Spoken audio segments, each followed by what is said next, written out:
It has been good and rewarding to be able to contact you through this series of videos that we are producing. And we also want to thank you for being able to help us by sharing those videos to your friends and acquaintances and subscribing to our YouTube channel so that you could still receive the videos that we are still producing. And I'm sure that that will bless the lives of many people. Without a doubt, we understand that the Bible, being a prophetic book, it doesn't finish its subjects by only showing a single picture that has been chosen to represent a moment. For instance, we are studying here the age of the Church of Smyrna that had the duration from the year 606 to the year 1520, which was known as the period of the Dark Ages, but that wasn't specifically only to that period of time. That would be aggregated to future events that when people experience and go through those events, the Bible will be fulfilled one more time. So we can take the Bible, for instance, and say, the letter to the Romans, was that only to the Romans? Or is it for us nowadays as well? And why? Because it's prophetic. And that's valid and aggregated to all the ages. And we'll know that there will only be a moment where everything will culminate. And all of that will be left behind, which is the day of the final judgment, where all things return to their proper places. The impious, the destruction, and the saved to eternal life. The devil to the lake of fire, and God's people now with the perfect communion with God for all eternity. Those things should be on our minds. On our last video, we took a look on Jezebel, who she was, where did she came from, her marriage, and all the harm that caused Israel. And now we are seeing that her followers have against themselves an established penalty. We saw that Jezebel, here reminded in the Bible, was a woman that led people to eat from the sacrifice of her idolatry and to prostitute themselves. And we're talking about the church. You know that the church was born in Pentecost, and it fell on Nicaea, and it became the official church under the command of Constantine. And now, starting from the moment in which anyone would not join that church, that person will be persecuted. The Emperor Theodosius X claimed that if people didn't believe in the Holy Trinity, and if people didn't have the same faith as the bishops of the church, they should be slaughtered and killed and have their property confiscated and being persecuted and worthy of all the persecution that the divine will inspire them to do. And was with that idea that the church led to more than 68 million of people to death. Now, when you take a look on that, you're going to see that this was the picture of Jezebel. And after she took possession of the power, she slaughtered and killed, getting to the point where Prophet Elijah thought that he was alone. And God asked him on the Carmel Mount, "What are you doing here?"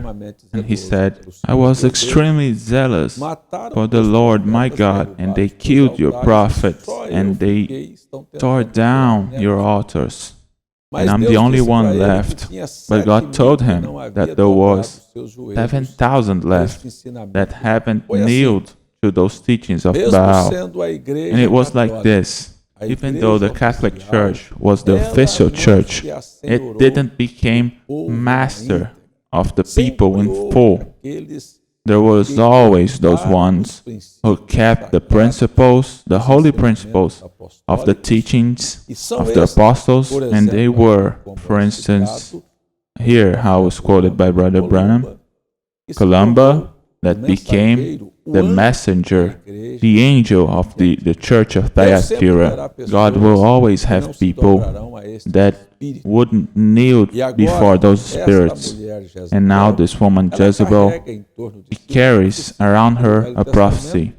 Here in the Old Testament, you remember that she appeared when Elijah was on earth, and he prophesied her ending.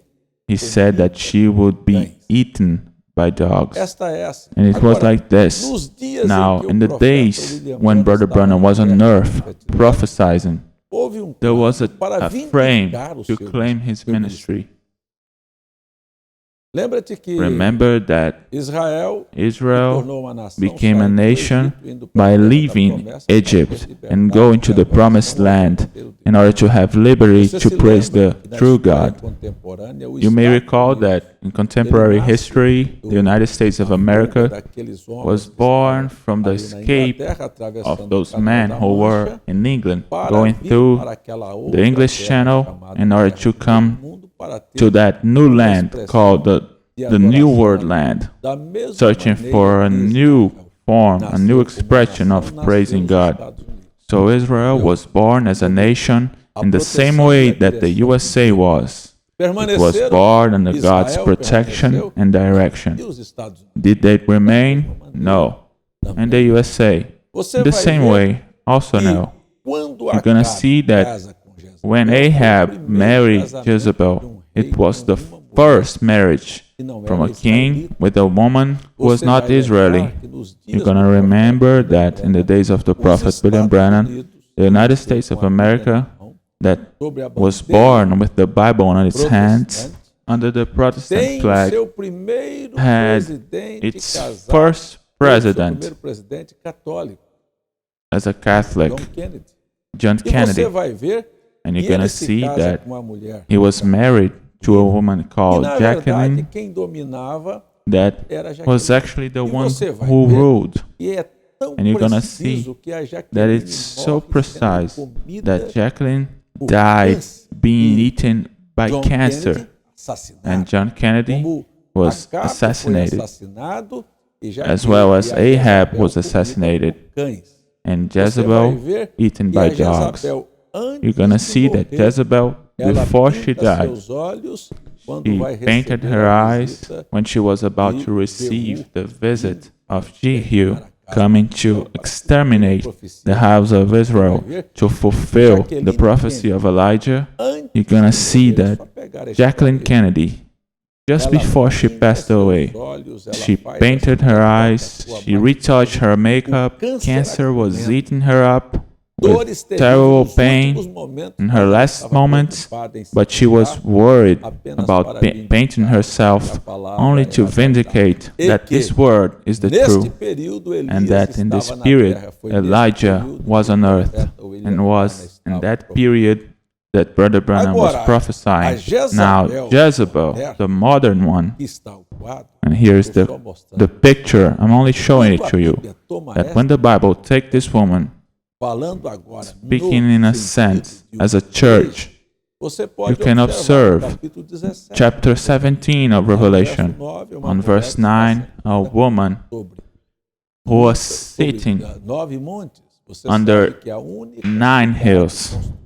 And you know that the only city in the world surrounded by 9 mounts is the Vatican. When we're talking about a church, you know that the Bible shows that that woman committed prostitution with the kings of the earth, and she was thirsty of blood, and God said that He would give her the blood of the saints that she spilled. And we're seeing here that this prophecy of Jezebel here is referring to Catholicism. And all the ones who assume the Catholic faith and are disguised Catholics, which means the whole evangelical segment is only a disguise for Catholicism, because they carry the Catholic doctrine but they deny their affiliation to Catholicism. And I end this by saying, I have given her time to repent, but she's not willing to repent of her sexual immorality. The destruction is now prophesied.